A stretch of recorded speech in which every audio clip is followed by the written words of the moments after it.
Imagine you do everything right. You go to college, you get a decent job, you pay your bills on time, put a little money in your 401k, maybe buy a house in your 30s. You follow the exact playbook your parents handed you. And then one day you sit down, look at your bank account, and realize you're barely keeping your head above water. No lavish spending, no gambling, no big mistakes, just quietly falling behind. That's not a personal failure. That's a pattern. And once you see it, really see it, you can't unsee it. Today, we're talking about the middle class squeeze, what it is, why it's getting worse, and most importantly, how it's been engineered to work exactly the way it does. Let's start with a number $70,000. For decades, that was considered a comfortable middle class income in America, a salary that meant stability, a salary that meant enough. But here's the thing. $70,000 in the year 2000 had the purchasing power of roughly $130,000 today. Think about that. The number on your paycheck might look bigger than your parents' paychecks, but what it buys is shrinking fast. And wages, they haven't kept up, not even close. Since 1979, worker productivity in the United States has risen by over 87%. But real wages, wages adjusted for inflation, have grown by only about 33% for the typical worker. So the economy is producing dramatically more. Companies are making more, and the people actually doing the work, they're getting a smaller and smaller slice of the pie. But here's where it gets really uncomfortable. The middle class hasn't just been losing ground slowly. We've been told a story, a really compelling story about what success looks like. A story that keeps people spending, borrowing, and working harder not to get ahead, just to stay in place. They call it the American dream, but for a lot of people, it's starting to feel more like a treadmill. Now let's talk about the actual mechanics, because this squeeze doesn't come from one direction. It comes from three, all at the same time. Wall 1. The cost of necessities. Housing, healthcare, education. These three things have exploded in cost over the last 30 years. Not doubled, not tripled. Home prices are up over 150% nationally since 2000, and in major metro areas like New York, Miami, and Los Angeles, we're talking 300 to 400%. College tuition has risen more than 1,200% since 1980, roughly 4 times faster than general inflation, and healthcare costs for families have nearly tripled over the last 2 decades, growing at more than double the rate of overall inflation.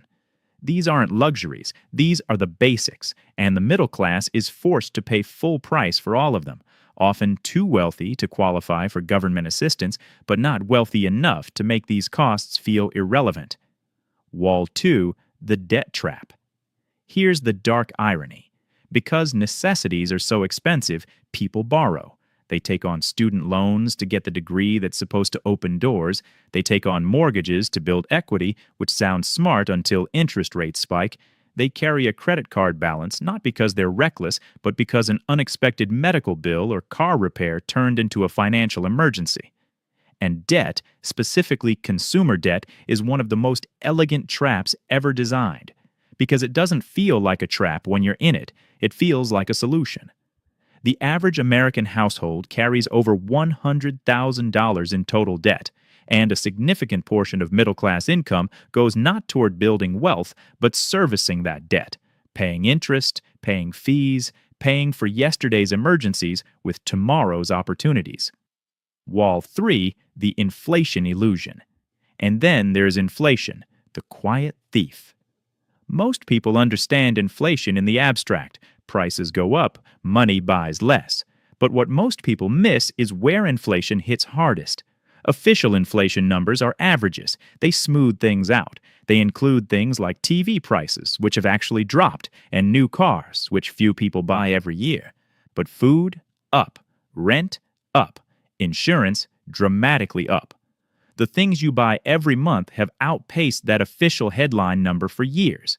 So you get a 3% raise at work, inflation is officially 3.5%, but your actual lived expenses, your rent, your groceries, your car insurance, those are up closer to 6 or 7%. You just took a pay cut and nobody even told you. Here's the part of this conversation that most financial content won't touch. This isn't entirely accidental. Low wages are good for profit margins. High debt creates a reliable revenue stream for financial institutions. Inflation devalues savings, which means people who can't afford to invest in assets fall further behind people who can. Now, I'm not saying there's a room full of people plotting against the middle class. It's not that dramatic. But when you look at the incentives built into the system, who benefits from each of these dynamics, you start to see why nothing ever fundamentally changes, no matter which party is in office, no matter how many promises get made. The system isn't broken, it's working exactly as designed, and it was designed by the people it works for. That's the uncomfortable truth at the center of all of this. But here's the thing, and this is important. Understanding the system doesn't mean you're powerless inside it. The people who actually break out of the middle-class squeeze, they don't do it by working harder. They don't escape by white-knuckling their budget or cutting out coffee. They escape by changing the rules they play by.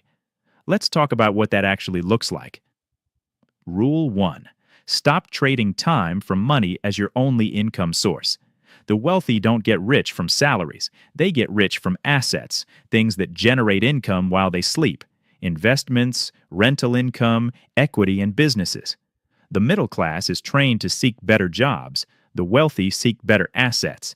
That's a fundamental mindset shift, and it starts with even small moves, putting money in index funds, building a side income, creating something that has value beyond your hourly rate. Rule 2. Understand the difference between good debt and bad debt.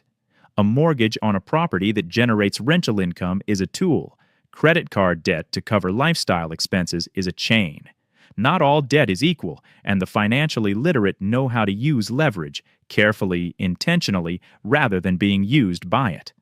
Rule 3. Protect yourself from the inflation illusion. Keep as little money as possible sitting in low-interest accounts, getting quietly outpaced. High-yield savings accounts, I-bonds, and diversified index fund investments aren't exotic. They're table stakes for protecting your purchasing power over time. None of this is easy. I want to be honest about that. The system creates real headwinds, but there's a difference between being aware of those headwinds and just leaning into them.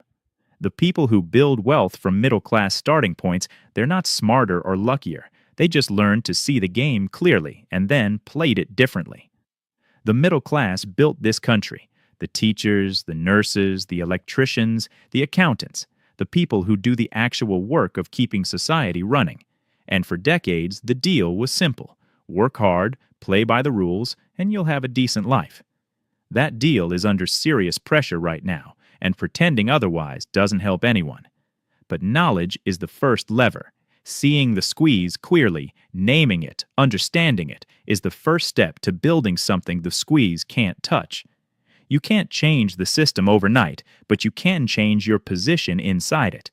And that starts with deciding you're done playing by rules written for someone else's benefit.